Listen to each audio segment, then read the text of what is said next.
పార్వతీపురం మన్యం జిల్లాలో మాజీ ఎమ్మెల్యే అలజంగి జోగారావు సారథ్యంలో సోమవారం నియోజకవర్గ ప్రజా ప్రతినిధులు, పార్టీ ప్రతినిధులు, సీనియర్ నాయకులు, కార్యకర్తలతో కలిసి డిజిటల్ బుక్ జగనన్న 2.0ను ఆవిష్కరించారు. ఈ సందర్భంగా ఆయన మీడియాతో మాట్లాడుతూ వైసీపీలో ఇకపై కార్యకర్తలకే పెద్దపీట ఉంటుందని, కష్టపడి పనిచేసే కార్యకర్తలకు పార్టీ అండగా నిలుస్తుందని తెలిపారు.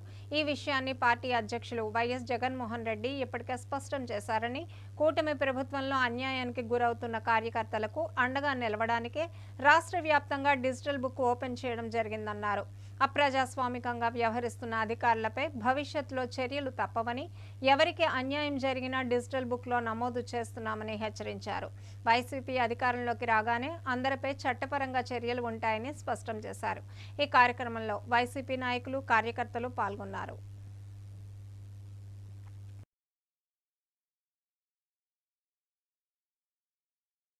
బకాయి ఉన్న